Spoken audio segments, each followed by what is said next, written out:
خب دوستان، سلام مجدد. ببخشید که من رفتم و اینکه حالا انشالله که استراحتی هم کرده باشید تو این فاصله. من با همون قسمت ابتدایی فصل 2 شروع میکنم، حالا تا بچه هم اضافه بشن. فکر کنم حالا به زودی میان. خب فقط الان در حال حاضر بچه‌ای که رفتن کدوما بودن؟ یه لحظه نگاهی بندازم دوباره. آها، بسیار عالی. احتمال خیلی زیاد خودشون جوین میشن بچه ها. صدای منو که دارید دیگه، درسته؟ بله داریم استاد. بسیار عالی. خب وارد بحث امیشن شدیم، در بحث رادییشن و اینکه به چه صورتی باید اینها رو از همدیگه جدا بکنیم. مثلا بحث رادیواکتیویتی چی هستش و اینا. رادیواکتیویتی همونطور که حالا تعریف مرتبط به سه تا فرمول داریم ما دیگه تو بحث مرتبط به شدت، اکتیویته و تعداد، که همشون حالا مثلا من آیشو میگم، فرمول معروف بیر لامبرت که آی مساویسته با آی صفر ای به توان منفی میو ایکس. این برای مثلا شدت، برای تعداد و اکتیویته شما به جای میو ایکس لاندا تی داره دیگه. لاندا ثابت واپاشی هستش و تی هم زمانه. تو بحث شدت آی مساویس با آی صفر ای به توان منفی میو ایکس، میو ضریب تضریف خطی و ایکس هم ضخامته. خب این یه دوره بود، حالا اگر یادتون رفته یه بار دیگه اینو گوش بکنید خاطرتون میاد. شما بحث اکتیویته رو دارید، خب، و بحث اکتیویته در زمان تعریف میشه. این فرمول اکتیویته است، همین چیزی که الان من به صورت ذهنی داشتم به شما میگفتم، این فرمول همینه. حالا شما به جای این بذارید n، فرقی نمیکنه n مساویسته با n صفر، ولی اگر i بخوایم بذارید این لاندا میشه میو، این تی هم میشه x، چون اصلا بحث تعریف هستش. نکته خیلی مهمی که وجود داره این که شما بخواید یک دوم تعداد پرتوهاتون رو به دست بیارید بعد از یک زمانی که سپری شده. برای این قضیه باید n شما بشه یک دوم n صفرتون. خب و شما بر اساس ثابت واپاشی و عدد ln2 میتونید نیم عمرتون رو به دست بیارید. پس میشه نیم عمر مساوی با ln2 تقسیم به لاندا. اینو دور است دیگه. عمر متوسط یا عمر میانگین مدت زمانی هستش که سیستم شما عمر میکنه تا اولین واپاشیش رو انجام بده یا شروع بکنه به اکتیویته.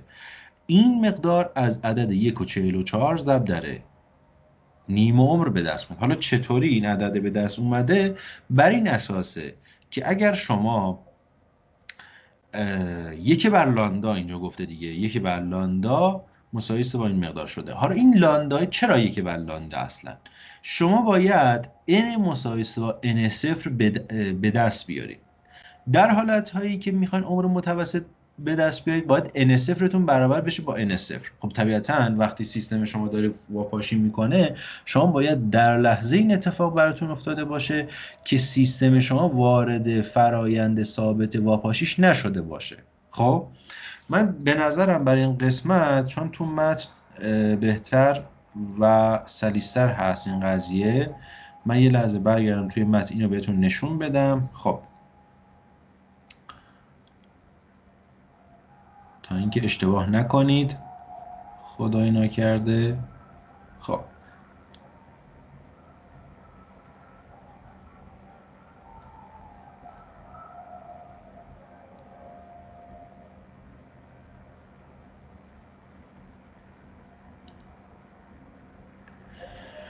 این رو ببینید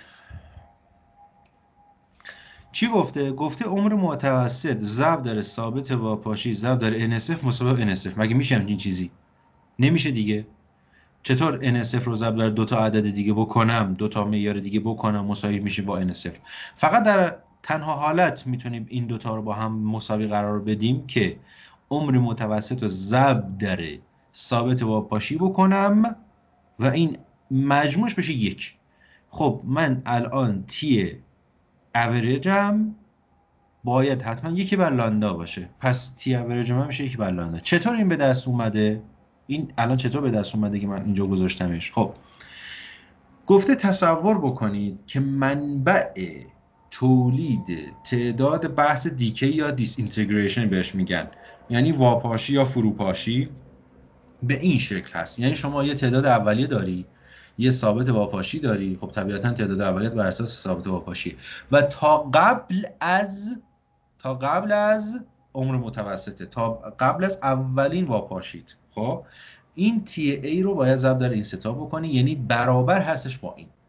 پس شما یک معیاری باید تعریف بکنی تا برسی به اون n صفره و آخر سر هم تی اوریج شما میشه یک بر لاندا. حالا سختش نکنی، همون یک بر لاندا رو شما بلد باشی یا 1.44 ضرب در نیم عمر میشه عمر متوسط یا عمر میانگین. خب بریم سراغ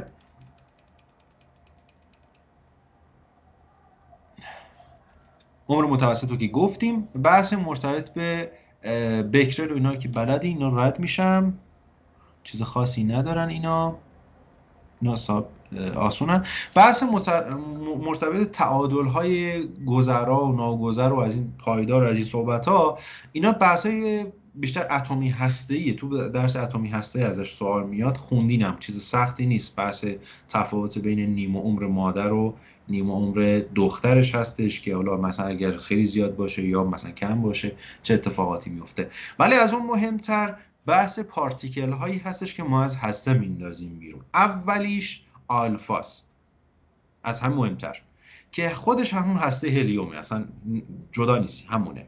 خب در موادی با عدد اتمی بالا اتفاق، هر وقت گفتن عدد اتمی بالا منظورشون بالاتر از 82 دیگه، خیلی بالاست.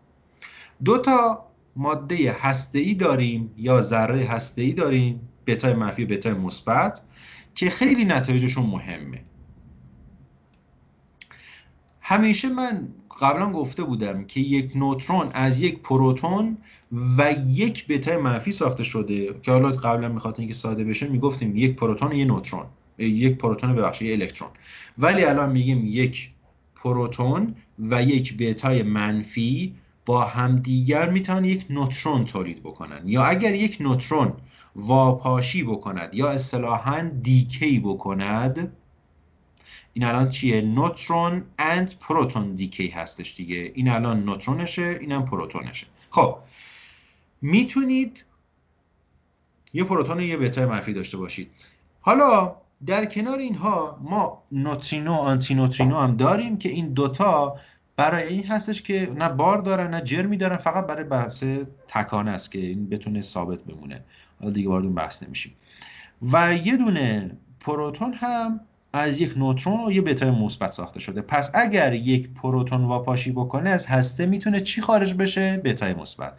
اگه یه نوترون واپاشی بکنه از هسته چی میتونه خارج بشه؟ بتای منفی. حواستون به اینا باشه. خب فرایندی که در اون یک پروتون به اضافه یک الکترون میشه که تو بحث‌های مرتبط به الکترون کپچر داریم. الکترون کپچر فرایندی هستش که هسته شما الکترون میگیره.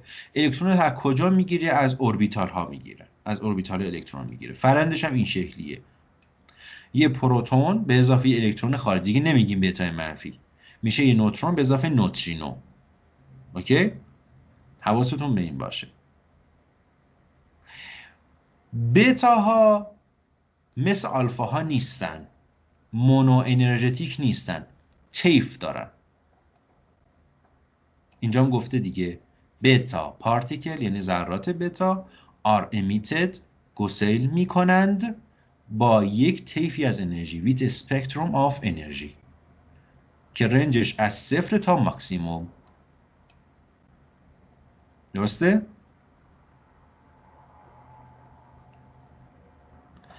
نکته خیلی خیلی مهم که تو بحث های به دست آوردن انرژی خیلی مهمه، مخصوصا انرژی میانگین، عدد 1/3. ما تو بحث رادیولوژی، اشتباه رادیولوژی، رادیوگرافی، سی تی اسکن، اینا که صحبت میکردیم همیشه این نکته رو گوشزد میکردیم، میگفتیم که بچه ها اگر خواستید ناحیه انرژی مؤثر یک طیف رو به دست بیارید، انرژی ماکسیمومش رو ضرب در 1/3 و 1/2 بکنید، اون فاصله میشه انرژی مؤثرش. خب ولی اینجا یک عبارتی تعریف کرده به اسم اوریج انرژی. بیشتر تو بحث‌های مرتبط به فیزیک پرتو اوریج انرژی داریم و الا تو بحث‌های رادیوگرافی و اینها باید افکتیو بیشتر باشه. تو بحث حفاظتی هم اوریج انرژی داریم بیشتر. خب چی گفته؟ گفته اوریج انرژی در ذرات بتا در حدود 1/3 ماکسیموم انرژی. پس این عدد 1/3 ارجح‌تر هستش. اگر جایی دیدید اوریج انرژی رو از شما نخواست که در فاصله 1/2 تا 1/3 یا درستش 1/3 تا 1/2 نباشه، شما 1/3 رو در نظر بگیرید. 1/3 مهمتره. پس از 1/2 تا 1/3 جایی که خیلی مهمه، ولی 1/3 خیلی مهمتر خواهد. درست شکلش هم تو کتاب، پس من فایلش هم میفرستم براتون بعد از همین جلسه. خب بقیه نکاتش دیگه در مورد اورانیوم و سری های رادیواکتیویته هستش و اینا، خیلی اینا بحثای فیزیک پرتویی نیست برای ما اینجا. بریم سراغ فصل سوم. خب تا اینجا اگه کسی سوالی داره من در خدمتتون هستم. استاد ببخشید یه سوال غیر از این توی صفحه‌ای که رد کردید بود ولی شما نگفتید. می‌خواستم صدا اکو میشه؟ آره شما بگید من متوجه میشم. میخواستم ببینم توی تعادل گذرا چند سال سوال کنکور بوده. ما همیشه توی 4 تا نیم عمر وقتی رد میشه ما اون ژنراتورمون رو میدوشیم، درسته؟ که ماکسیموم رو به دست میاریم. وقتی زمان کمتر از 24 ساعت باشه خب طبیعیه، چون هنوز تعداد واپاشی‌ها به تعداد تعادل نرسیده. اگه کمتر از 24 ساعت ما بدوشیم مقدار اکتیویته کمتری به دست میاریم. ولی چرا در زمانی که بعد از 24 ساعت هم میدوشیم کمتره؟ چرا؟ الان نمودارشو مگه خودتون ندیدی؟ خب توجیه نمودارش رو دیدم به این صورته ولی توجیهش رو نمیتونم بفهمم. فقط اون روز گفتم شاید به دلیل اینکه بعد از زمان تعادل با نیم عمر مادر شروع به فروپاشی میکنه، شاید به این دلیل که اکتیویته کم میشه.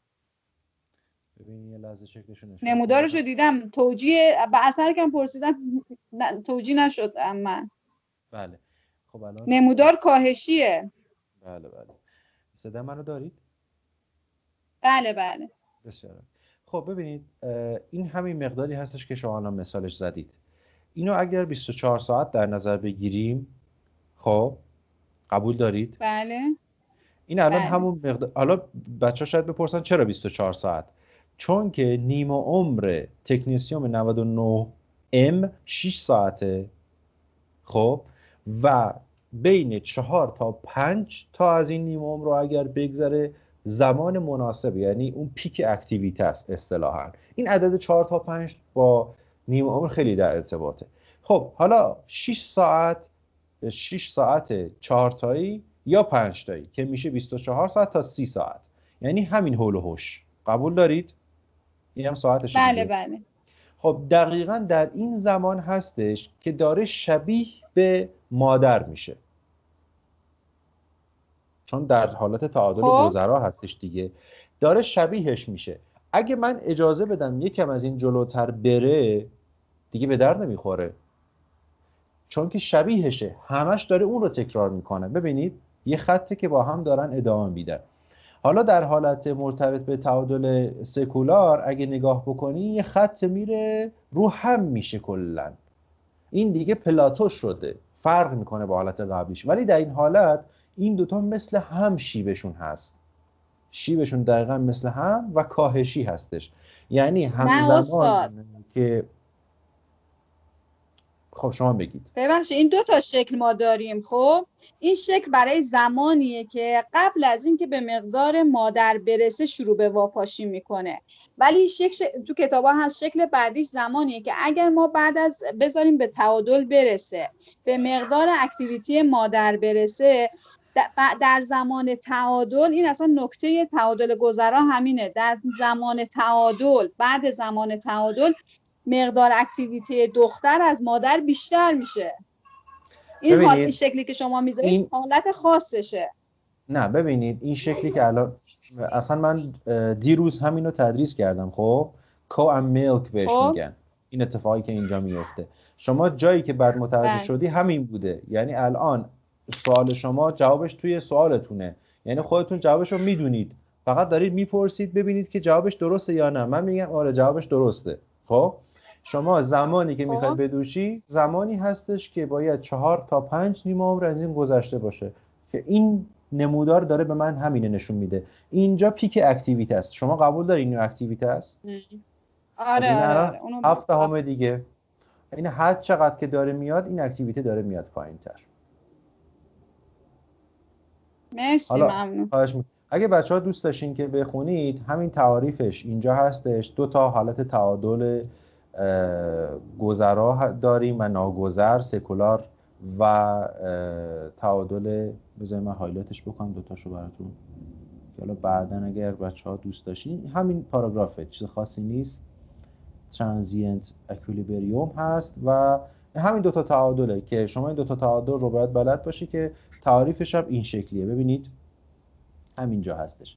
اگه قرار باشه که نیم عمر مادر خیلی بالاتر از نیم عمر دختر نباشه، به این نوع تعادل میگن تعادل گذرا.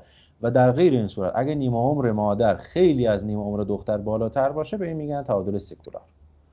خب این دوتا تعریفه و این هم دوتا شکلشه، چیز خاصی نداره. خب بریم سراغ این شکل هم نشونتون بدم. تازه اومدیم اینجا. این هم همون ای اوریجه که اگه 1.71 ای مکس ما باشه، ای اوریج ما میشه 69 صدا مگا الکترون ولت. یعنی تقریبا همون پیکش مثل بحث طیف انرژی توی ایکس ری هم میمونه، شبیهش هست. اون نیست ولی شبیهش. خب بریم سراغ الکترون کپچر. خیلی حواستون جمع بکنید. حالا ما در مورد اینکه الکترون میگیره اصلا چرا باید این اتفاق بیفته، یعنی از بیرون از هسته بره الکترون بگیره، چه کاری. خب پشت بند الکترون کپچر فرایند تولید اشعه‌ای اختصاصیه. همین اینها به علت اینه که هسته شما ناپایداره، یعنی هسته‌تون میخواد به پایداری برسه. به خاطر همین باید تابش بکنه. همیشه پشتبند بحث مرتبط به تابش های بتا یک گاما هم داریم. حالا بحث های مرتبط به گاما، حرارت، این چیزایی که هستش تو فرمول ها هم میبینینش، کاری به این نداریم. خب الکترون کپچر گفتیم که از بیرون از هسته الکترون میگیری. از کجا؟ نکتهشو گفتم بهتون دیگه، کا یا ال یا ام. گفتیم داخلی تره، پس از کا میگیره. پس الکترون کپچر باعث ایجاد یک ناحیه خالی در اوربیتال نزدیک به هسته خواهد شد. پس یک حفره به جای میذاره. برای اینکه این حفره پر بشه دیگه مثل هم بحث فوتوالکتریک اینا بود قبلا خوندیم، مثل همونه دقیقا. خب دقیقا فرایندش همون میشه دیگه. لایه های مجاور و غیر مجاور و آیا کدوم میاد، بعد به چه شکلی میاد، بعد در فاصله انتقال انرژی چی آزاد میشه که اشعه ایکس بود، همش فرایندش مثل اون میشه. قبلا هم گفتیم که بهش میگیم تابش فلورسنت یا اشعه ایکس اختصاصی، نه اشعه ایکس تشخیصی. مواظب باشین، اشعه ایکس تشخیصی دو نوعه، ترمزی و اختصاصی یا مشخصه. خب ولی یه فرآیند رقابتی داشت. کی میدونه فرآیند رقابتیش چی بود و در کجا غالب میشد؟ فرآیند رقابتی اشعه ایکس اختصاصی و در چه حالتی نسبت به اشعه ایکس اختصاصی غالب تر میشد؟ نه من دارم در مورد اشعه ایکس اختصاصی میگم ها. و اون یکی حالتش یعنی بحث مرتبط به اینترنال فوتوالکتریک افکت، اثر داخلی فوتوالکتریک، یه نکته رقابتی هم داشت. بله آفرین خانم محمدی، الکترون اوژه پیش می اومد. بله خانم محمدیان، وایس تو باز می‌کنی بی زحمت؟ بله استاد. خب الکترون اوژه در چه مواردی احتمال رخ دادش بیشتر میشد؟ خب وقتی که اون اشعه ایکسی که ایجاد شده به یکی از همون الکترون ها دوباره برخورد بکنه و اونو خارج کنه از اتم، باعث میشه که الکترون اوژه داشته باشیم. درسته. نه، در چه موادی الکترون اوژه بیشتر اتفاق میافتاد نسبت به، چرا مثلا این دوتا با هم در رقابتن، در چه حالتی یکی برای یکی رقابتش بیشتر خواهد شد؟ فکر میکنم اونایی که عدد اتمیشون بیشتر بود اونجایی که الکترونای آزاد بیشتر داشته باشن. اونی که عدد اتمیش بیشتر باشه کدومی کیو انجام میده؟ اون که عدد اتمیش بیشتر باشه ایکس اختصاصی. آفرین دیگه. جابجا گفتم. آره جابجا گفتی. چرا؟ مثل تنگستن دیگه. تنگستن عدد اتمیش بزرگه و ایکس اختصاصی تولید میکنه، الکترون اوژه تولید نمیکنه. و تو موادی که عدد اتمیشون پایینه، مثلا پایین میگیم زیر سی، پایین منظورم زیر سی و ایناست، 40 سی، اینا الکترون اوژه بیشتر تولید میکنه. پس فرایند رقابتی با تولید یا در رقابت با تولید اشعه ایکس اختصاصی میشه الکترون اوژه. اون الکترونی که به بیرون پرتاب میکرد که خانم محمدیان گفتش از همون لایه‌ای بود که الکترون داده بود. خب و دیگه انگار شیر تو شیر میشه دیگه، از همه جا الکترون میره بیرون. بعد آخر سر هم اتفاقی که میفته حالت رقابتیشه. خب پس این فرایند گفته در ارتباط با فرایند اینترنال فوتولیتیک افکت هست که خاطرتون باشه یادتون نره. این الکترون کپچر تموم شد. پس بند فرایند الکترون کپچر تولید اشعه ایکس اختصاصی یا الکترون اوژر میتونه باشه که بستگی به اساس عدد اتمی داره.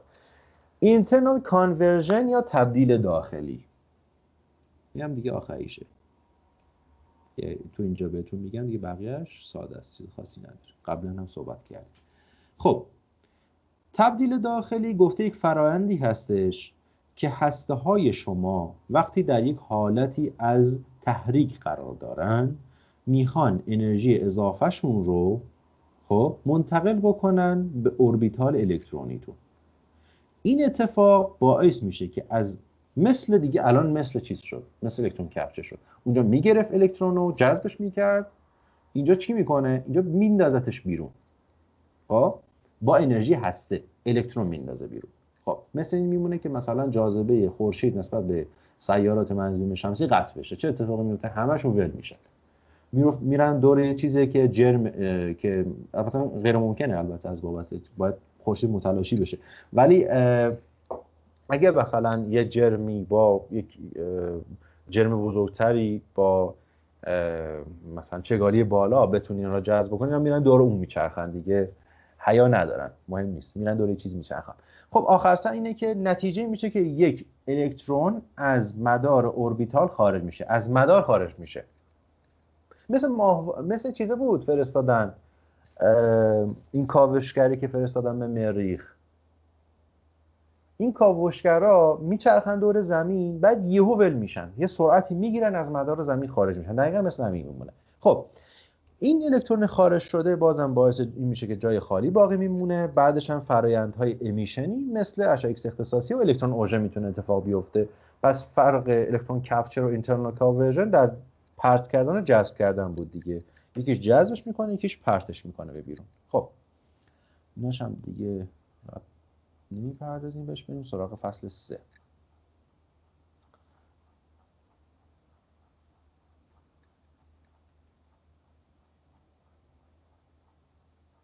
این دیگه براتون راحت تره. اون نکات رو من اصلا قبلا نگفته بودم، الانم تو جمع بندی شاید خیلیاتون بهش دقت نکنید، ولی هر آن احتمال داره که 2 تا تست بیاد، همونم باعث قبولتون بشه. خب بریم سراغ یه مرور جامع و خلاصه روی خود تیوب انجام بدیم و بریم جلوتر. اولا اینکه گرمای مرتبط به فیلامان توسط یک مدار جداگانه تهیه میشه. این نکته حواستون باشه بهش. خب که اصطلاحاً به اسم مدار اولی میشناسنش اغلب. فیلامان شما همون کاتود شماست که واسه یک جریان مستقل گرم میشه. جریان تیوب جریانی هستش که بین کاتود و آنود شما برقرار میشه. ولتاژ هم بازم بین همین دوتا هستش که برقرار میشه. پس مدار این دوتا مداری هستش که باید کامل بشه. خب حرکت الکترون ها دقت بکنید حرکت الکترون ها از کاتود به سمت آنود بر اساس ولتاژ هست که صورت میگیره حرکتشون، یعنی انرژی جنبشیشون، ولی تعدادشون بر اساس میلی آمپر هست. اگر شما زمان رو زیاد بکنی زمان ریدییشن دادنت بیشتر میشه. پس دوتای MA و S بازم رو MA تاثیر میذارن آخر سر. فرایند تولید یک اشعه با کیفیت بالا نیازمند چند تا مؤلفه است. فیلمان درست حسابی. توی سیستم های جدید چند تا فیلمان با سایز های مختلف میذارن. سایز های فیلمانی متفاوت. خب 1 2 آنود با سطح مطلوب، آنود دوار با سطح مطلوب برای برخورد الکترون به سطح آن. ماده‌ای با عدد اتمی بالا در ساختار آنود و تحمل ظرفیت بار گرمایی بالا توسط تیوب یا نقطه ذوب بالا داشته باشه. خب این مقدار گرمایی که تولید میشه به وسیله جریان‌های همرفتی آب و روغن به بیرون منتقل میشه. پایه‌های مسی که روتاتورهای چرخاننده رونها قرار دارن هم در انتقال گرما کمکتون میکنن. پس گرما هم باید جذب بشه هم باید دفع بشه. دوتا فرآیند با هم هستش. عملکرد تیوب در حالت گرمای بیش از حد مخصوصا کاهش پیدا میکنه. اصطلاحا میگن حساسیتش کم میشه، تولید اشعه‌اش پایین میاد، بهره‌اش افت خواهد کرد. این افت بیشتر اثرش رو روی طیف پیوسته خواهد گذاشت. طیف پیوسته رو به سمت چپ جابجا میکنه، نه به سمت راست. وقتی انرژی برن بالا میره سمت راست، طیف رو به سمت چپ جابجا خواهد کرد. فوکال اسپات سایز شما دو حالت اکچوال و اپرنت داره. اکچوال میشه واقعیش همون چیزی که رو آنوده، اپرنت اون چیزی که رو بدن بیمار میفته. برای به دست آوردنش شما باید سایز واقعی، اینا اپرنت میشه نقطه کانونی یا لکه کانونی ظاهری و اکچوال فوکال اسپات هم میشه لکه یا نقطه کانونی واقعی. اگر A نقطه کانونی واقعی من باشه، مساحتش مثلا در سینوس تتا که تتا زاویه آنود من هست ضربش بکنم آلفا به دست میاد، یا A. حالا دوتاش فرق نمیکنه. A هم سایز فوکال اسپات ظاهری هست، چیزی که رو بدن بیمار میفته. پس نتیجه میگیریم اندازه فوکال اسپات ظاهری همیشه از اندازه فوکال اسپات واقعی کوچکتره، مگر اینکه چی؟ مگر اینکه چی؟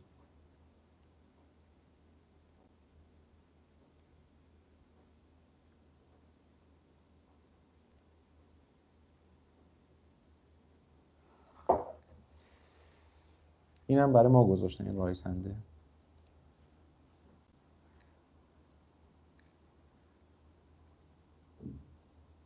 خب مگر چی؟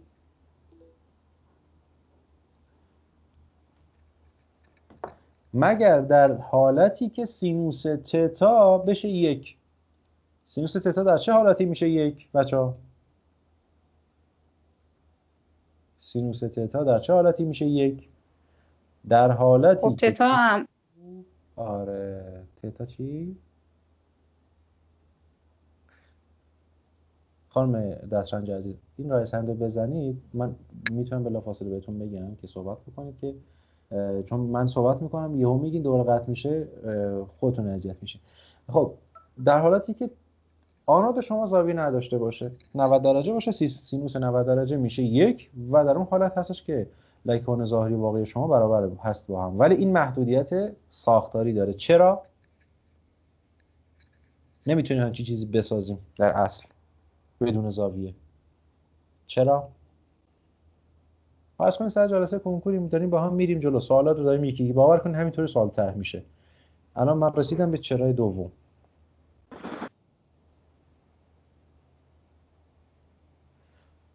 استاد به خاطر بار گرمایی نیست؟ نه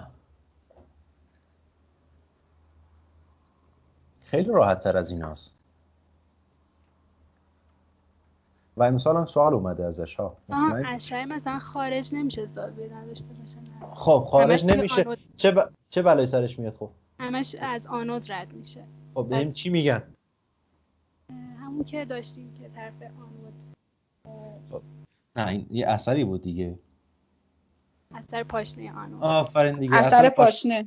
بله اثر پاشنه آنود هست و طبیعتاً دیگه اگر این زاویه نداشته باشه کل اشعه تولیدی به قول خانم محمدیان از داخل آنود عبور میکنه و تضعیف میشه. شما هی زورم بزن، هی کیویت هم بالا ببر، آخر سر هیچ اتفاقی نمیفته. خیلی از تیوب هایی که الان در مرکز درمانی داریم این مشکل رو دارن.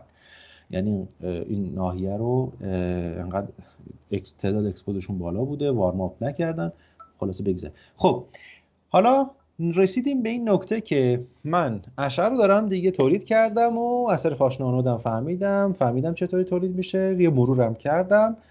بعد حالا در مورد بعدش باید تصمیم گیری بکنم که چه اتفاقی داره میفته. خب فرایندی که الان بعد از این میشه دیگه فرایند مرتبط به جذب یا تضعیف بهش میگن. دوتاش مترادفه در بحث های مرتبط به ردییشن. خب اگه قرار باشه که شما یک اشعه‌ای رو به سمت بیمارتون میفرستید، اولین نکته که باید در نظرتون داشته باشید کنتراست بیمارتونه. بیمارتون لاغره، چاقه، اصطلاحاً بونیه یا مثلا فتیه، چطوریه؟ این نکته رو اصلا از بابت تکنیکش بلد باشید. اصلا برای خودتون اصلا کنکور هم بزنیم کنار.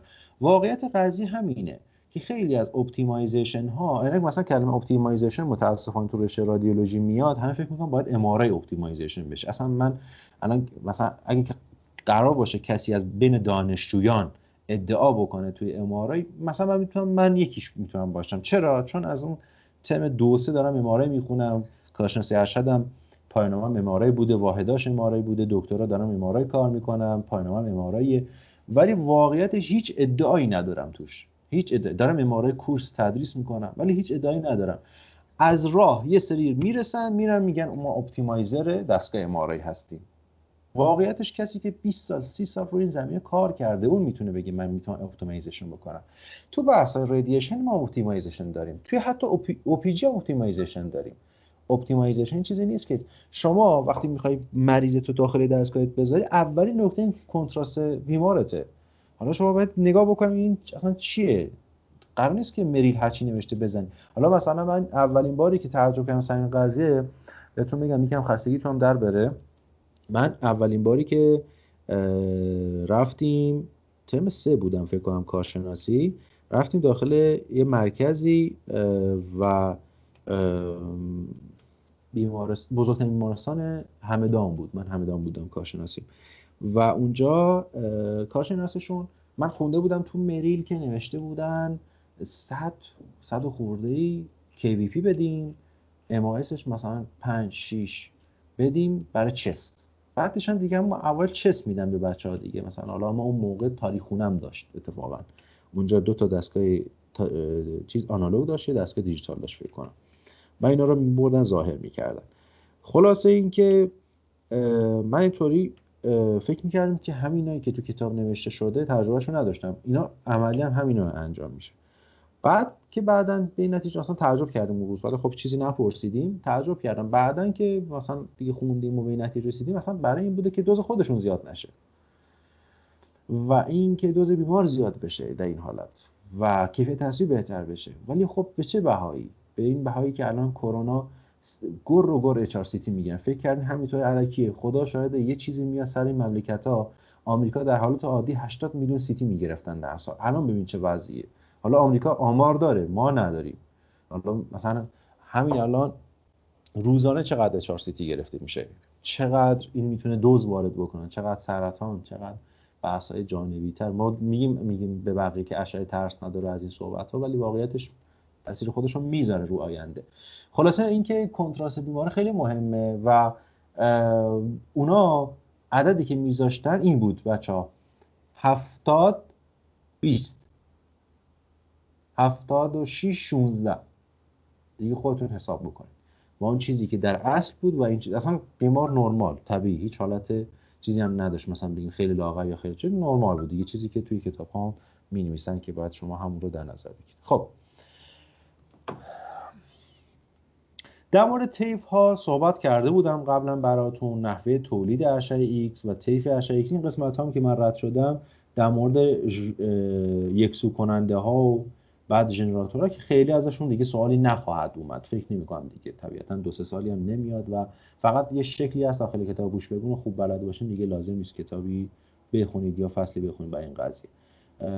خب در مورد X-ray production قبلا یه سری نکات گفته بودیم توی روزهای اول، ولی الان میخوایم مکانیزم ها رو سریع با هم مقایسه بکنیم. خب مکانیزم ها 2 حالت بودن، ترمزی بود و اختصاصی. ترمزی ها طیف انرژی بودن، ماکسیموم انرژی پیک ولتاژ بود، اوریج انرژی هم حدود 1/2 تا 1/3. این کتاب اوریج انرژی 1/3 در نظر گرفته، ولی شما همون 1/2 تا 1/3 در نظر بگیرید. این کتاب 2015 بوشبرگ 2012 ولی بوشبرگ درست نوشته بود 1/2 تا 1/3.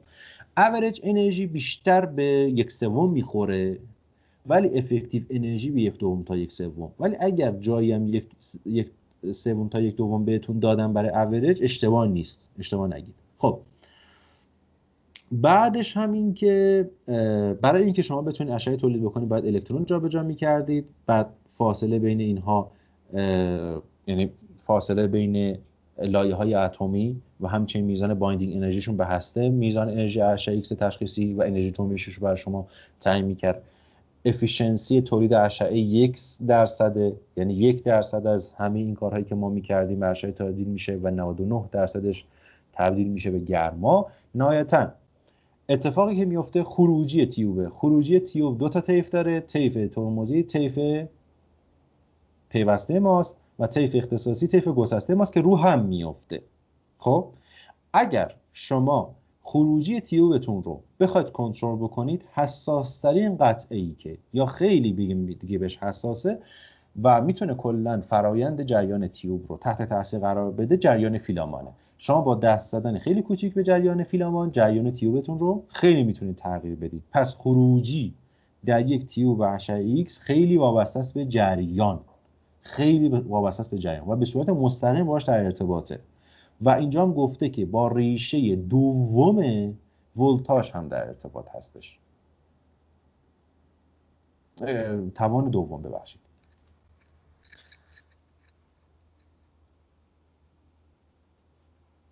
خب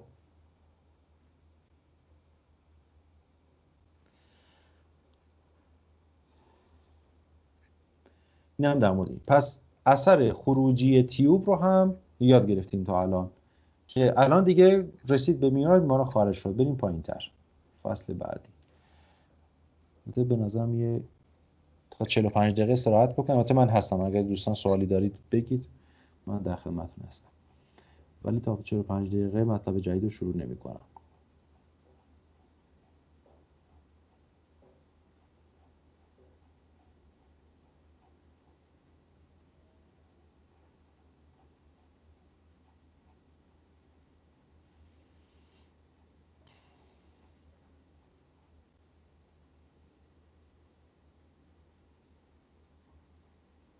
خب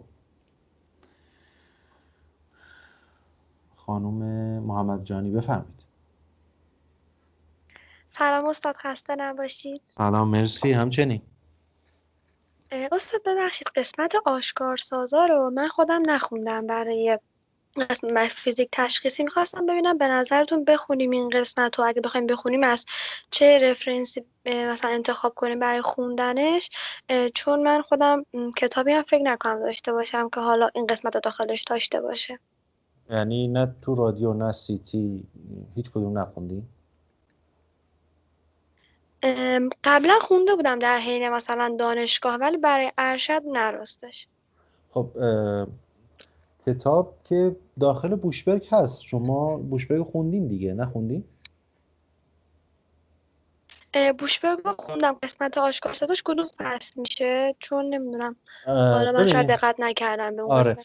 چند تا تیکه است، به خاطر همین احساس کردین که هیچی نخوندین ازش. یه سری احتمالا پراکنده بود. آره یه قسمت‌هاش مرتبط به CCD ها هستش، یه سریاشون TFT ها هستن، یه سریاشون آشکارسازهای مستقیم غیر مستقیم میشن، یه سری تو قسمت سی تی اسکنه، خیلی پراکنده شده گفته شده داخل بوشبک. ولی هم رادیولوژی رو خوندم، فکر کنم سی تی اسکن بوده که حالا آره تو فصل فکرم سیتی هم آره یکم بحث شده. ولی شما اگه میخواین که واقعا آشکارسازها تو رادیو سیتی رو مسلط بشید، فقط من یه مقاله‌ای دارم فکر کنم 4 صفحه است، 3 صفحه یا 4 صفحه است، میتونم براتون بفرستم، در مورد آشکارسازهای سنتیلاتور و تی اف دی و سی سی دی و اینا هاست. آره من منظورم اینا بود، همین سنتیلاتور و اینا، چون تست دیده بودم ازشون ولی نخونده بودم. آره سنتیلاتورها خلاصه اینکه الان پرکاربردترینن دیگه. ما آشکارسازهای نیمه جامد داریم، سالید استیت داریم، آشکارسازهای گازی داریم و آشکارسازهای سنتیلاتور. آشکارسازهای سنتیلاتور از همه پرکاربردترن. چرا؟ چون که ارزونترن اولش، دوم در دسترس‌ترن، راحت‌تر عوض میشن، راحت‌تر لماشون عوض میشه، ساختارشون خیلی میتونیم ریزشون بکنیم، ساختارهای کریستالی دارن، کریستال‌های سوزنی دارن. همین ها داخل کتاب بوشبرگ هست. بعدش هم من اون مقاله رو براتون میفرستم، چون تایم هم داریم دیگه، 3-4 صفحه انگلیسی خوندنم که چیزی نیست، بخونینش که بله همیشه هم سوال میاد ازش، یکی دوتا حتما میاد. دستتون در نکنه. ممنون. فقط اینو به من یادآوری بکن یادم نره. چشم حتما. مرسی. آره خواهش میکنم. ما الان یه سری کارها بود این مدت داشتیم انجام میدادیم. گیگو گفتم به بچه‌ها، گفتم که چون تیم ما الان 40 خورده ای نفریم مجموعاً، بیشتر شدیم خداییش، 22-23 نفر الان. خانم راشدی هستن؟ خانم راشدی من واتساپ هم پریده، یه لحظه گروه تألیف رو نگاه کن ببین چند نفرن. بعد گروه تحقیقات هم زدیم، انگار سرمون درد میکنه، یه گروه دیگه هم زدیم روش، فکر کنم که الان بالای 50 نفر شدیم. اون روز من به بچه‌ها گفتم دیگه گروه جدید نزنید و هیچ گروه، من اصلا دیگه واقعا نمیتونم نگاه بکنم، اصلا هیچ گروه جدیدی نزنید، که به بچه‌ها قول دادیم که سال بعدم مشاوره داشته باشیم از این صحبت‌ها، بهتون وقت بذاریم. من اون روز دیدم یکیشون زده جی 1 چی؟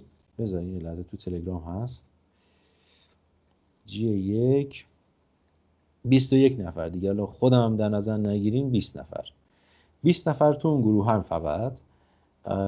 بعد چی بود؟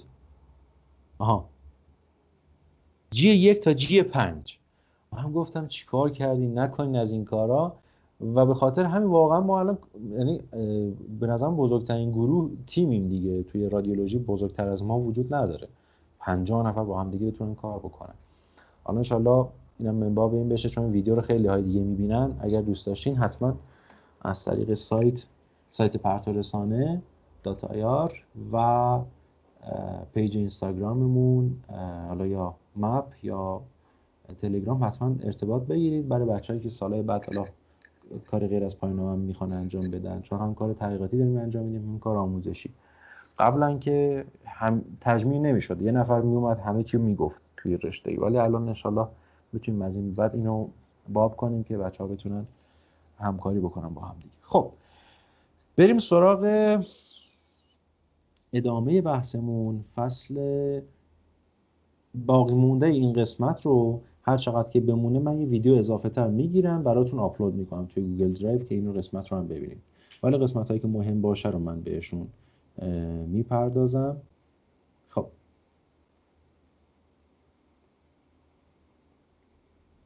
بحث مرتبط به رادیوتراپی هست، دوز پوست هستش. فقط 2 تا نکته من میخواستم بهتون بگم در مورد بحث مرتبط به 3 تا نکته میشه، نیم سایه هست. خب در مورد بحث مرتبط به نیم، حالا اینجا که یک اشاره بهش شده، فقط من میخوام اینا رو بهتون بگم که ما انواع نیم سایه میتونیم داشته باشیم که تو بحث‌های رادیولوژی، یعنی بحث‌های تصویربرداری تشخیصی، ما فقط یکیشو میخونیم، نیم سایه هندسی رو میخونیم. خب ولی نیم سایه دیگر هم داریم، حالا برای بچهای دکترا اونا رو اضافه تر هم داریم، مثلا فیزیکال پنامبرا هست، ترانسمیشن هست، اینجا هم دیگه هایلایت کردم. ولی جیومتریکش خیلی مهمه. همیشه هم از این سوال میاد، همیشه. یعنی اصلا این امکان وجود نداره که از این سوال نیاد. همیشه یا از حالت جیومتریک دیستورشن میشنوین یا پنامبرا، این دوتا یه حالته. خب خود بحث جیومتریک پنامبرا با دیستورشن اختلافی داره، همینو میخواستم بهتون بگم. گفتم برابر نه، گفتم این میخواستم بگم این دوتا رو داریم. جیومتریک پنامبرا یک نیم سایه است که به صورت هندسی خارج از اون فیلد آف ویو شما میتونه به وجود بیاد. خب اینجا گفته علتش چیه؟ خیلی دیگه ابعاد سورس شما یا فوکال اسپات شما ریزه. خب یه حالتی دیگه ای داشتیم که جیومتریک دیستورشن بود. جیومتریک دیستورشن خیلی شبیه به اینه ولی داخل خود FOV اتفاق میفته. برای کم کردن جیومتریک دیستورشن ما می اومدیم سایز فوکال اسپاتمون رو کوچیک میکردیم، یعنی باید این کارو بکنیم. ولی اگر خیلی ریزش بکنیم، علاوه بر اینکه جیومتریک دیستورشن باقی میمونه، یه چیزی به اسم نیم ساین بهش اضافه میشه. پس محدوده کم و زیاد کردن رو حتما حواستون باشه. به کلمات هم خیلی دقت بکنه. اعوجاج هندسی، نیم سایه هندسی، این دوتا با هم متفاوتن. از همین منبع و از همین قضیه که من الان صحبت کردم. حالا دیگه کاری نداریم به سطح دوز و اینا، کاری به این قسمت ها نداریم. فقط میخواستم اینو بهتون بگم که اگر قرار هستش که در مورد این قسمت خودتون بعداً هم تصمیم گیری بکنید و نتیجه گیری بکنید، این قسمت خیلی خیلی خیلی خیلی مهمه از بابت اینکه جیومتریکه، خیلی دوستش دارن. حالا برای حرکتیش هم بهتون بگم، موشن دیستورشن یا اعوجاج حرکتی موقعی کاهش پیدا میکرد که شما سایز فوکال اسپاتتون رو زیاد میکردید، یعنی اندازش رو بزرگتر میکردید. این موشن دیستورشنه یا کلا آرتیفکت های حرکتی هم میتونه این شکلی بشه، کاهش پیدا میکنه وقتی اندازه فوکال اسپات یا منبع شما مقدارش کوچیک‌تر خواهد. فصل پنجمش که فصل خیلی مهمیه و شما باید خیلی خوب بلدش باشین، فصل برهم کنشه. خب برسیم به نکات کلیدیش. عکسش هم خوبه این کتاب، ولی خب در حد همین نکاتی که من میگم بهتون بستون. خب نکته اول در مورد بحث یونیزاسیونه. اصلا یونیزاسیون یعنی چی؟ یونیزاسیون یعنی تولید یک جفت یون. یک جفت یون یعنی یک یون مثبت، یک یون منفی. یون منفی منظور الکترونه، یک یون مثبت هم منظور اون اتم پایداری بود که الان ازش الکترون کندیم. خب پس ذره باردار ذره هستش که میتونه دچار فرایند یونیزاسیون شده باشه. مواردی مثل ذرات غیر باردار، خب یا غیر جفت، مثل نوترون یا فوتون ها، اینها یونیزاسیون غیر مستقیم دارن دیگه، حالت یونیزاسیون مستقیم ندارن، یعنی مثل ذرات باردار نیستن. اونا چی بودن؟ یونیزاسیون داشتن، یونیزاسیونش هم از جنس مستقیم بود. پس خط اول خیلی مهمه. نوترون و فوتون هایی که غیر باردار هستن، اینها به صورت غیر مستقیم. حالا مستقیم و غیر مستقیم یعنی چی؟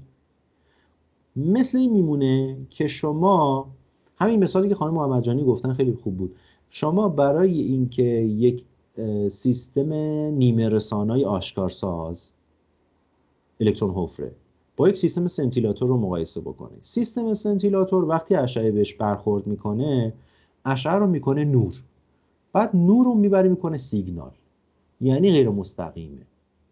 ولی سیستم های الکترون حفره مستقیما اشعه رو میکنن سیگنال، پس این میشه مستقیم، دیگه مرحله اضافه ندارن. پس یونیزاسیون در ذرات باردار مستقیمه و در ذرات غیر باردار یا بدون بار به صورت غیر مستقیم هستش، مستقیم و غیر مستقیم. خب فرمول مهم بیر-لامبرت که گفتم بهتونم، حالا اینجا دیگه فرمولش هم هست، هم خودش اون یکی نشون دادیم هم اینو. آی ایکس که مساوی با ایکس هم همون ضخامتتون هست، آی صفر ای به توان منفی مو ایکس. مو چی بود؟ مو همون ضریب تضعیف خطی هستش، کوفیشنت مرتبط به لینیر اتنویشن هست. خب HPL 693,000 تقسیم بر مو شما هستش که ما یه TVL هم داریم، HPL رو داریم، TVL هم داریم. TVL در بحث های 10 value layer هستش به جای half value layer، 1/10. خب اگر TVL رو از شما خواستن بدونید سوال حفاظتیه، یعنی در مورد حفاظت از شما سوال پرسیدن. چرا؟ چون ما میخوایم جلوی اشعه یک لایه بذاریم که این لایه اشعه ما رو بکنه 1/10، چون 1/2 که خیلی به کار ما نمیاد، یه چیزی باید بذاریم که این بشه 1/10. خب بشه 1/10. پس TVL هم داریم دیگه، TVL هم میشه بحث 1/10 به جای 1/2. خب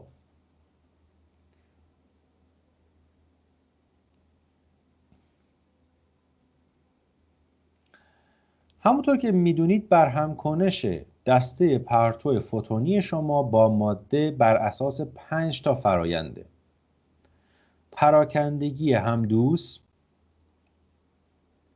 اثر یا جذب فوتوالکتریک، نمیگیم پراکندگی چون که تمام انرژی رو به الکترون منتقل میکرد، اثر کمپتون یا کمپتون اسکاترینگ یا کمپتون افکت، دوتاش درست، پیر پروداکشن یا تولید جفت، و فوتو دیس اینتگریشن، نابودی فوتون.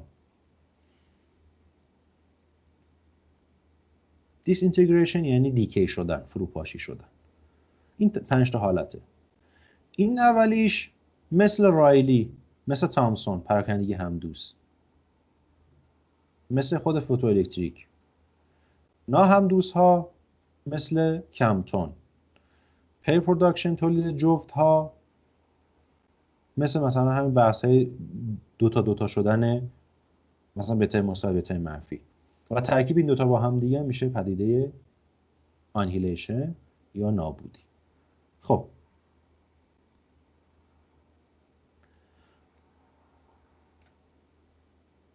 این جمله که الان هایلایت کردم و کی بلده بر ما بگه که منظورش چیه؟ Coherent scattering involves no net loss of energy. یعنی چی؟ بفرمایید خانم دستران. در همدوس انرژی تغییر نمیکنه، فقط یه تغییر مسیری میده، نه لاندا نه انرژی، هیچ کدومشون تغییر نمیکنن. بله. خب پراکندگی های همدوس یا با هسته اتفاق میفته یا با الکترون های اطراف هسته. تو بعضی از کتاب ها رایلی و تامسون رو میگن همدوس، فوتوالکتریک رو نمیگن. تو بعضی از کتاب ها، البته کتاب های قدیمی تر، تو جدید ها که فقط اون دوتا رو میگن. تو کتاب های قدیمی تر اینم میگفتن. میدونستین چرا؟ چون این میومد درست لاندای اول و لاندای دومش تو فوتوالکتریک فرق میکرد، ولی تمام انرژی رو در نظر میگرفتن. بعضی از کتاب میگفتن این تمام انرژیشو داده و از اون سمت هم انرژی به بیرون میده دیگه با یک حالت دیگه ای، ولی خب طول موجش فرق میکنه، مثلا الکترون بوده اون اشعه ایکس. ولی الان دقیقا همین نکته است. پراکندگی های همدوس مثل رایلی و تامسون که مثلا هم تامسون با الکترون ها، رایلی با هسته، با مجموعه هسته‌ای، با مجموعه اتمی، اینها میتونن اتفاق بیفتن. خلاصه کاری به اون نداریم. کلا هم دیگه نمیگن تامسون، میگن رایلی. دوتاشو مجموعه میگن رایلی. خب no net loss of energy هم یعنی این که هیچ انرژی از دست نمیره، فقط باعث تحریک میشه. پس excitation و ionization، تحریک و یونیزاسیون.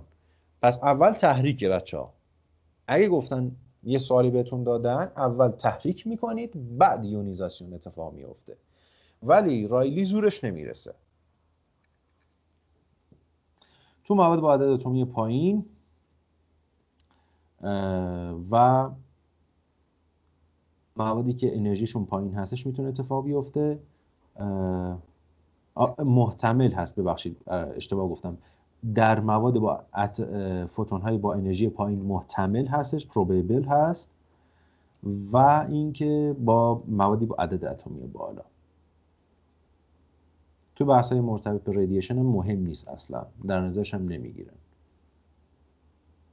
خب فوتو الکتریک بیشتر منظور شلوغی سیستم بوده دیگه. بحث فوتو الکتریک که خیلی براتون آشناتره که به صورت ابزوربشن یا جذب میشناسیمش.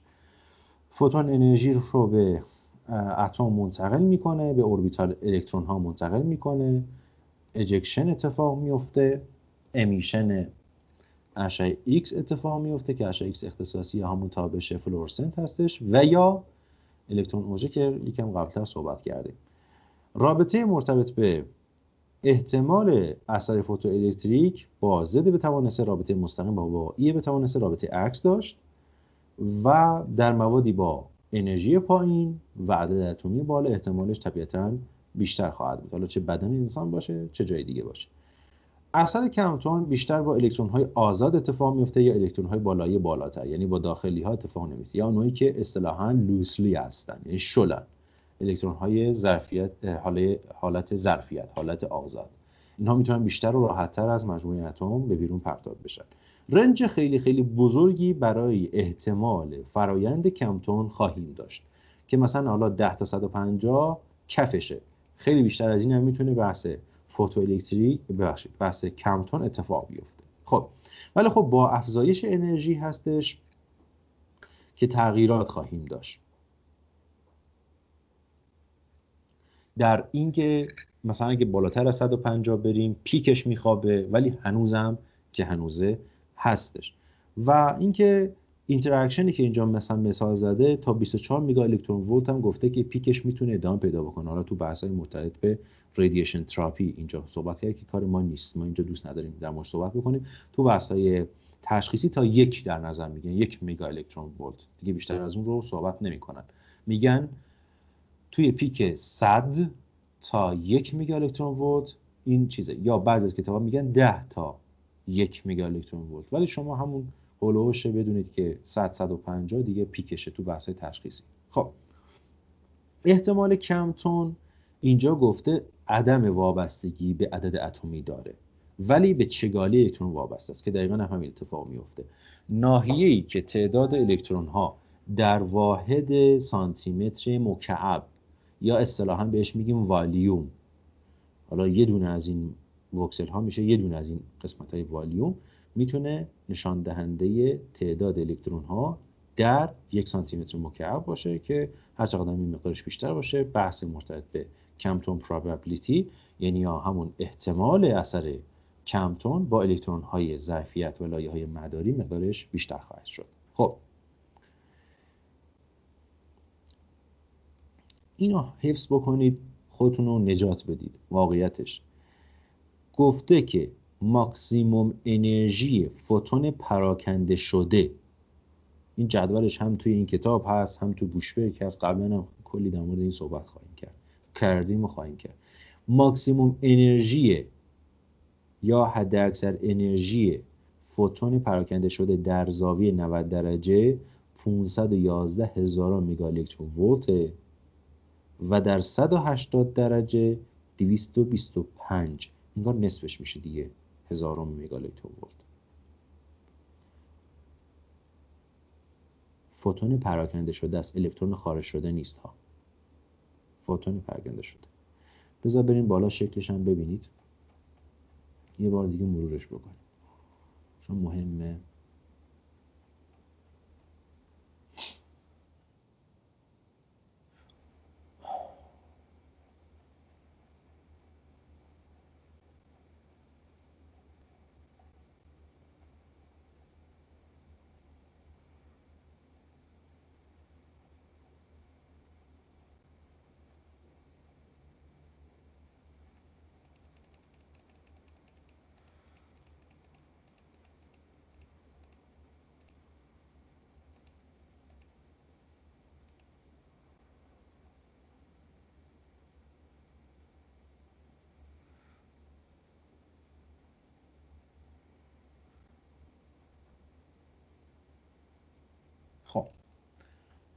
شکلی دیگه من نمیدونم کجا دیدم، فکر کنم خان نیست،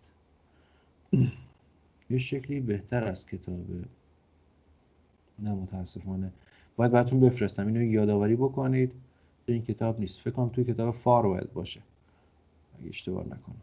خب این الان الکترونی هست که به بیرون پرتاب شده، اینم فوتون پراکنده شده است. این زاویه منظورمون بود ها، مواظب باشید. این زاویه، اینا فرمول نهاییش دیگه، اینا فرموله که آخر سر به دست میاد. این زاویه باید خط مستقیم بکشیم از اون ناحیه یا خط حالا افقی و این الکترون کمتون بهش میگن، این فوتون پراکنده شده. ما اینجا منظورمون بود یا هم 511 و اینا که الان نوشته بود اینجا، همون قضیه همون بود. خب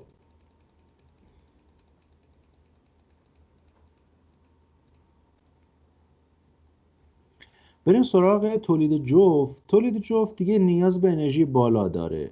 حد اکثر یا آستانه انرژی برای تولید جفت 1.02 مگا الکترون ولت هستش.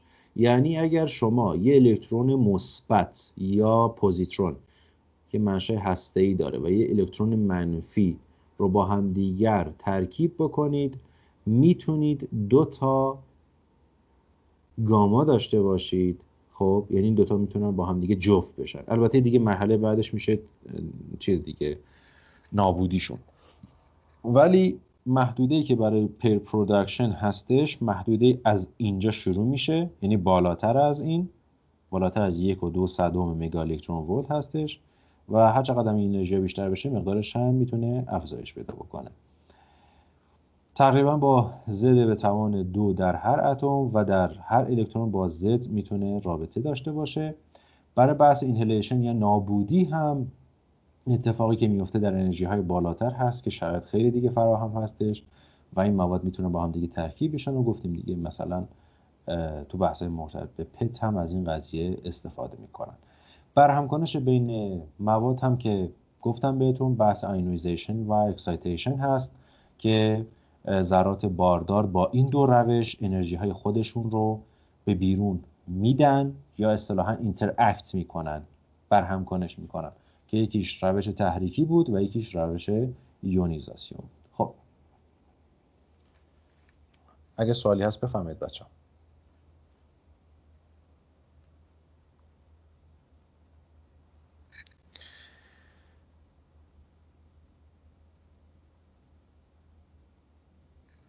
بسیار عالی.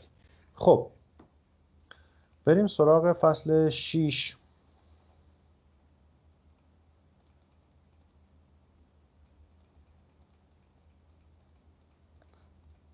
نکات زیاد نمونده، فکر کنم همین جلسه میتونیم تمومش بکنیم. این فصل خیلی ساده تر هست ولی خب مهمه. اکسپوژر قبلا تعریفاتی کرده بودیم در زمینه اکسپوژر و گفته بودیم تو حل سوالات، ولی خب نکته خیلی مهمی که داره، اکسپوژر در شرایط تابش شما خیلی مهمه.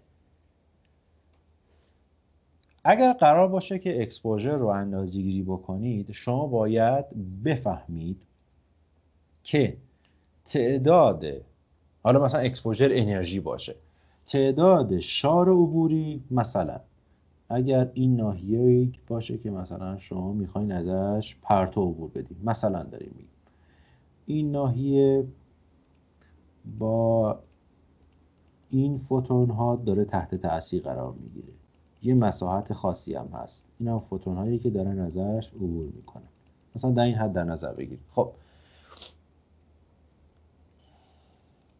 خب چیزی که الان هست اینه که این یه سطحه که یه تعداد فوتون بهش وارد شده. به این چی میگیم؟ به این میگیم شار ورودی به یک سطح.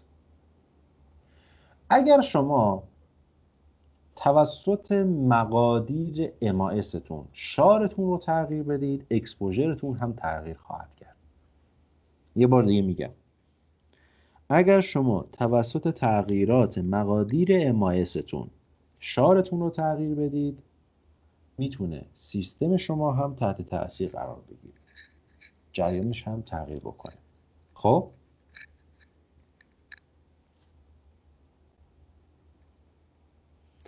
چرا اکسپوژر مهمه؟ به علت تعریفش. اکسپوژر اندازه یونیزاسیون در هوا به وسیله یه دونه فوتونه، به وسیله یه دونه فوتون یا یک سری از فوتون ها هستش. یعنی اگه قرار باشه شما یک سری از فوتون ها رو بفرستی، حالا ما یه دونه شو در نظر میگیم برای اینکه کار راحت‌تر بشه، یه دونه فوتون میره داخل یه مجموعه‌ای، هوا هم هست، چیز خاصی نیست، و شروع میکنه به یونیزاسیون. اندازه این یونیزاسیون که اتفاق افتاده که واحدش بهش میگن رنتگن میشه همون اکسپوژر شما. کولوم بر کیلوگرم واحدشه. یه رنتگن هم برابر با 2.58 ضرب در 10⁻4 کولوم بر کیلوگرم در هوا هستش. پس اگر ازتون پرسیدن اکسپوژر چی، اینجوری که من توضیح دادم بهتون بگید. بگید اکسپوژر وقتی شما یه سری شار، یه سری فوتون به یک مجموعه، به یک مساحت، به یک ناحیه از بدن بیمار وارد میکنی، انگار که با یه گلوله میخوای سوراخش بکنی. خب هر چقدر که تعداد گلوله‌هات بیشتر باشه، میزان سوراخ شدن اون بنده خدا بیشتر خواهد شد. پس اتفاقی که میفته این که یونیزاسیون تعداد جفت یون هایی که تولید خواهید کرد به وسیله همون تعداد فوتون هایی که وجود داره مقدارش اضافه خواهد شد. خب برای اندازه‌گیری این یونیزاسیون ها روش‌های متعددی وجود داره. مثلا شما میخوای بفهمی که دوز الان چقدره، یا مثلا یونیزاسیون چقدر اتفاق افتاده، میزانش رو بفهمی، دوزش رو سنجش بکنن دیگه، انواعش از فیلم بج بگیری تا تخصصی ترین حالتش. ولی این بحث اکسپوژر خیلی مهمه. یه نکته خیلی مهم دیگه ای که وجود داره در مورد اکسپوژر، بحث مرتبط به تأثیرش روی تصویر هستش. شما اکسپوژرتون رو وقتی زیاد میکنید مثل این میمونه، حالا یه مثال از قبل بزنیم، فیلم کند استفاده بکنید. فیلم های سریع در یک اکسپوژر پایینتر همون دانسیته رو به شما میدن، یعنی انگار سریعتر کار میکنن. ولی فیلم های کندتر اکسپوژر بیشتری انگار نیاز دارن. پس اینجا اکسپوژر که بالا بره انگار سیگنال بالا میره، انگار توانایی شما در نشان دادن اطلاعات هم مقدارش بیشتر خواهد شد. ولی خب SNR اینجا معیار از کیفیت تصویر هست دیگه، ما خیلی موردی از این بابت نداریم. بریم سراغ فصل 7 و 8ش که دیگه 7ش خیلی مهمه، نکاتش کلا مهمه. خب کیفیت دسته پرتو اشعه X. خب مقادیری از KVP که شما تعیین میکنید، یعنی حد اکثر ولتاژ انرژی که بین کاتود و آنودتون تعیین خواهید کرد، خیلی در کیفیت انرژی شما مؤثره. فیلتراسیون و HVL، این ستا کدومش توصیف کننده دقیق تری از کیفیت اشعه X هست بچه‌ها؟ HVL، فیلتراسیون و KVP.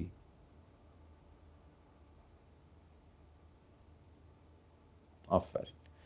بله، معیار دقیق تر HVL. چرا؟ ببینید KVP فقط به شما یه عدد میده، میگه 100 KVP. شما چون دسته پرتو اشعه X تون پول انرژیتیک هستش، انرژی های کمتر از 100 رو دارید تو مجموعتون. پس این توصیف دقیقی نمیکنه از انرژی به من حتی به خاطر اینکه بفهمم توصیف دقیق حد اکثر انرژی من یا پیک انرژی من کجا هستش، از بابت قدرت نفوذ دارم میگم، یا از بابت تعداد بیشتری از فوتون ها که دارای اون انرژی هستن، می اومدم افکتیو انرژی رو محاسبه میکردم، مثلا 1/3 تا 1/2 در نظر میگرفتم. ولی کیفیت اشعه X یا کیفیت دسته پرتو اشعه X مستقیما برمیگرده به این نکته که HVL شما داره به تو میگه اگر حتی من بیام یه HVL اعمال بکنم روی این اشعه چقدر قدرت نفوذش میمونه. یعنی توصیفی به تو میده در مورد کل ماهیت دسته پرتو. پس HVL خیلی دقیق‌تر از KVP عمل میکنه. فیلتراسیون که تعریفش مشخصه، فیلتر میکنه. این ستا رو کوالیتی یا کیفیت دسته پرتو اشعه X تاثیرگذار هستن. HVL از همه بهتره، بعد KVP، بعد فیلتراسیونه. ولی اگه توی سوالی HVL نبود و گفتم معیار اصلی تعیین کننده کیفیت تصویر کدوم یکیه، اگه HVL نبود حتما KVP رو بزنید. خب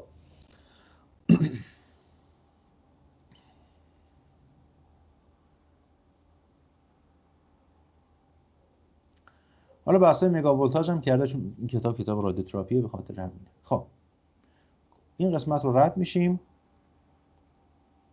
در مورد بحث HVL خب همونطور که قبلا هم صحبت کردم براتون، ما TVL داشتیم، HVL هم داشتیم، ولی اینجا این نکته خیلی مهم میگه اندازه هایی که تحت یک جیومتری خوب یا هندسه خوب اندازه‌گیری میشن، یعنی حالت هایی که شما حالا تو رادیوگرافی مثال بزنیم، نه تو رادیوتراپی، رادیوگرافی شما وقتی میخوای یه HVL اندازه بگیری، فیلدتو خیلی باز نمی‌کنی، بیشتر دوست داری از قسمت‌های مرکزی فیلدت استفاده بکنی، چون انگار که به کنارها میره، چون خاصیت طیف الکترومغناطیس به صورت واگرا هستش، اصطلاحاً دایورجنت میشه دیگه، پراکنده خواهد شد به کنارها.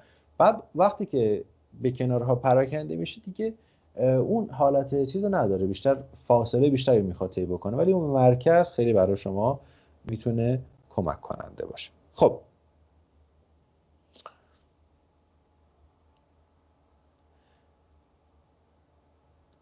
افکتیو یا اکویولنت انرژی معادل یا مؤثر. این انرژی معادل یا مؤثر دو تا دسته کلی داره، یا پلی انرژیتیک هستن، فوتون های پلی انرژیتیک هستن، یا مونو انرژیتیک هستن. خب دسته پرتو اشعه ایکس که همون میدونی پلی انرژیتیکه، ولی که مثلا بیایم مونو انرژیتیک در نظرش بگیریم، یعنی چی؟ چه پرتویی مونو انرژیتیکه و شبیه به ایکس؟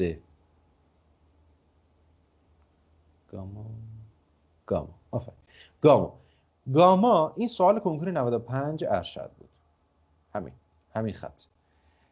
چی گفته؟ گفته که انرژی مؤثر یه دسته پرتو در حالتی که فوتون‌های آن مونرژیتیک باشن، حالا یا اشعه ایکس رو مونرژیتیک فرض کنید یا گاما رو در نظر بگیرید، HVL های برابری خواهد داشت. چرا؟ چون این همشون یه عددن، تف نیستن دیگه، یه عدد خاصن.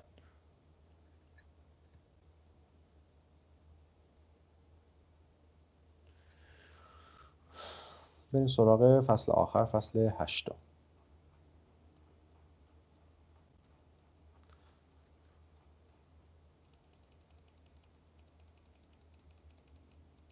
ببینیم نکته مونده از این فصل بهتون بگم یا حالا فصل قبلی نکاتش رو گفتیم. این دیگه بیس فیزیک پرتو یه دور کردیم، از همون شروع اشعه و تیوب و بیمار و دتکتور و همه چی رو گفتیم. خب چقدر طولانی شد. فکر نمی کنم نکته مونده باشه. بیشتر در مورد دوز جذبی هستش رو، بعد کرما، اینا که خیلی دیگه بحث رادیوتراپی از براک-گری به پایین بحث رادیوتراپی هستش. این هم به نظر من فصل 11 اگر دوست دارین که کامل بخونید، فصل 11 کتاب بوشبرگ، حالا من جای مهمش هم تو دوره خودمون تدریس کردم، ولی بهتر از همه جا، بهتر از همه کتابا، جمع و جورتر از همه جا، فصل 11 کتاب بوشبرگ گفته که میتونید اون رو مطالعه بکنید. فکر کنم دیگه برای امروزمون کافی باشه بچه‌ها، چون من دیگه واقعا نمیتونم صحبت بکنم. خانم دسترنج عزیز بفرمایید. ببخشید استاد، این بوشبرگو چه فصل بهش مهمه بخونیم؟ برای شما از 1 تا 20. به نظر من اگر نخوندین کلا، یه جوری گفتین این بوشبرگ انگار من نوشتمش. خانم دسترنج نه آخه شما چون پایتون امارایه، مثلا من کتاب بوشبرگ و قسمت‌های امارایش رو خوندم، دیدم عقابیان خیلی بیشتر گفته. عقابیان یک و دو رو با هم خدا نکنه من اماره باشه. نه تصویرت، خب منظورم صحبت برای شما همین کاملا گفتم مثلا متینه. پزشک هسته‌ای بوشبرگ رو خوندم، خیلی خوب بود. بله. ولی خب رادیولوژیشو مثلا بوشانگ خیلی بهتر بود. برای این میپرسم کدوم قسمتاش مهمه بخونم، چون من بقیه کتابا رو کامل خوندم. بله اگه میخوایم مرور بکنید، فصل 1 تا 4 برهمکنش پرتو با ماده، ساختار اتم، بعد مبانی مقدماتی کیفیت تصویر و سنجش تصویر هستش، یا ارزیابی تصویر. این 1 تا 4. حالا ببینید تو این تایتل ها اگه نیاز داشتین 1 تا 4ش اینا خوبه. 5 انفورماتیکه که لازم نیست بخونید کلا. 6 مبانی مرتبط به تولید اشعه X، تیوب‌های اشعه X و این هاست. 7 رادیوگرافی، 8 ماموگرافی، 9 فلوروسکوپیه. اگر میخواین که 6 تا 9 رو بخونید با هم بخونید. اگرم نمیخواید بخونید دیگه نخونینش.